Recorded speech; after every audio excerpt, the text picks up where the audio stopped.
Hello दोस्तों, आज की वीडियो में बतलाने जा रहा हूँ आप लोगों को ब्याज ज्ञात करने का तरीका कि ब्याज किस प्रकार से निकाला जाता है। सो मेरे वीडियो से बने रहिए और वीडियो को लास्ट तक देखिएगा। आज की वीडियो में सारा चीज क्लियर कर दूंगा कि ब्याज किस प्रकार से निकाला जाता है। जैसे कि यहाँ पे देख रहे हैं एक प्रश्न लिखा गया है, इसी प्रश्न के माध्यम से मैं आपको समझाऊंगा कि ब्याज होता क्या है तथा ब्याज निकाला कैसे जाता है।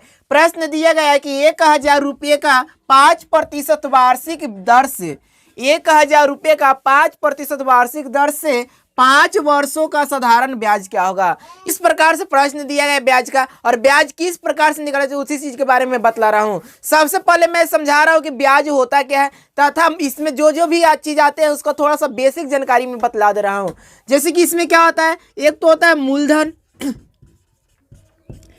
एक होता है मूलधन, दूसरा होता है ब्याज, समझिए ध्यान से, दूसरा क्या होता है ब्याज होता है, तीसरा होता है दर, और चौथा चीज क्या होता है समय होता है। इसके बाद में आगे बढ़ेंगे तो मिश्रधन के बारे में जानेंगे, लेकिन अभी इसमें इतना ही जानते हैं कि मूलधन क्या होगा, ब्याज क्या होगा, दर क्या होगा और समय क्या होगा। मूलधन की हम बात करें तो मूलधन का मतलब क्या होता है कि जब किसी से हम कर्ज लेते हैं या कर्ज किसी को देते हैं। जैसे कहने का मतलब है, मान लीजिए हम किसी से 5 रुपया उधार लिए या 5 रुपया किसी को उधार दिए तो वो मेरे लिए क्या बन जाएगा, मूलधन बन जाएगा। उसके बाद में ब्याज की बात करें तो ब्याज क्या होगा, तो मूलधन पे जो भी एक्स्ट्रा पैसा, मान लीजिए हम किसी से 5 रुपया ब्याज के रूप में लिए थे, 5 रुपया लिए और इस पे हमें क्या करना पड़ रहा है, 2 रुपया और एक्स्ट्रा देना पड़ रहा है। तो ये 2 रुपया जो एक्स्ट्रा दे रहे हैं इसको हम क्या बोलेंगे, इस 5 रुपये के मूलधन पर 2 रुपया क्या कहलाएगा, ब्याज कहलाएगा।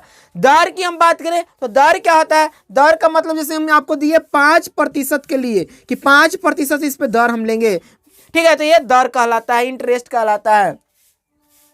उसके बाद में समय, समय का मतलब क्या होगा, तो समय का मतलब मैंने आपको दिया कि 5 महीने के लिए, 5 दिन के लिए, 10 दिन के लिए या 5 वर्ष के लिए, तो ये क्या कहलाता है, समय कहलाता है। तो इस प्रकार से हम लोग समझेंगे कि इसमें क्या होता है, थोड़ा थोड़ा चीज समझ गए। अब हम चलते डायरेक्टली प्रश्न की ओर, प्रश्न को हल करने का प्रयास करते हैं।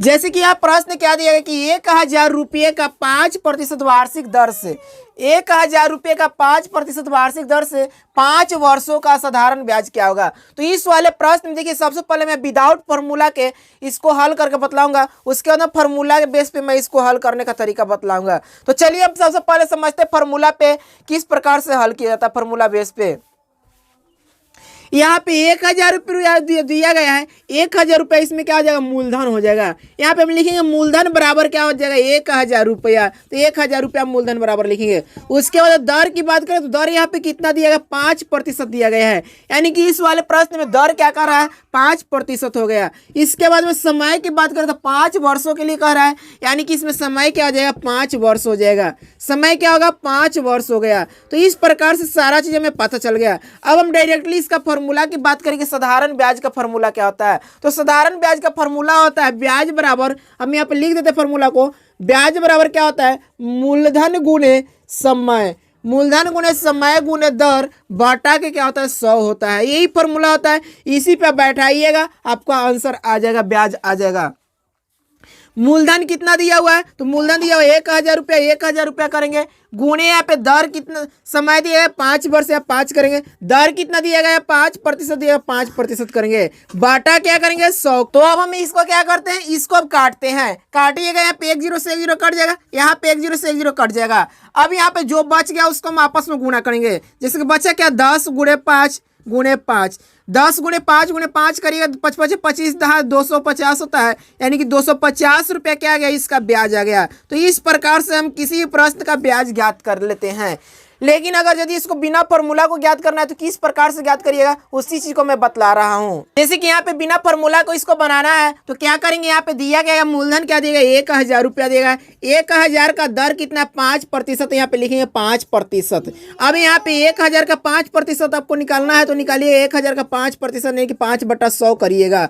यहाँ पे 2 0 से 2 0 कट जाएगा, कितना हो जाएगा, 5 गुणे 10 यानी कि 50 हो जाएगा। 10 गुणे 5 करिए क्या हो जाएगा, 50 हो जाएगा। तो पहले वर्ष का ये ब्याज क्या निकला, 50 रुपया निकल गया। तो इसी तरह से 5 वर्षों का कह रहा है, तो पहले वर्ष का 50 रुपया होगा, तो दूसरे वर्ष का भी क्या हो जाएगा, 50 रुपया होगा, निकल के आएगा। तीसरे वर्ष का भी निकालिएगा तो 50 रुपया आएगा। चौथे वर्ष का निकालिएगा 50 रुपया आएगा। ठीक है, हर एक वर्ष को निकालना है। चौथे वर्ष का 50 रुपया, और फिर 5वें वर्ष का निकालेंगे तो 5वें वर्ष का भी 50 रुपया आएगा। जैसे कि अभी यहाँ पे पहले वर्ष का निकाले, दूसरे वर्ष का इसी प्रकार से निकालेंगे, तीसरे वर्ष का इसी प्रकार से निकालेंगे। यहाँ पे देखिए साधारण ब्याज निकालना है, इसलिए अगर चक्रवृद्धि ब्याज निकालने के लिए कहेगा तो उसमें थोड़ा सा कंडीशन चेंज हो जाता है। अब यहाँ पे 5वें वर्ष का क्या होगा, 50 रुपया हो गया। अब इन सबको ऐड कर लीजिए टोटल ब्याज को, तो जीरो यहाँ पे होगा, 5 5 10 5 15 5 20 और 5 क्या हो जाएगा, 25 हो जाएगा, यानी कि 250 रुपया आ गया। तो इस प्रकार से विदाउट फॉर्मूला के भी ऐसे प्रश्न को ब्याज निकाल सकते हैं। यदि वीडियो अच्छा लगा है तो लाइक करें, शेयर करें और प्लीज चैनल को सब्सक्राइब करके सपोर्ट करें। Thanks for watching.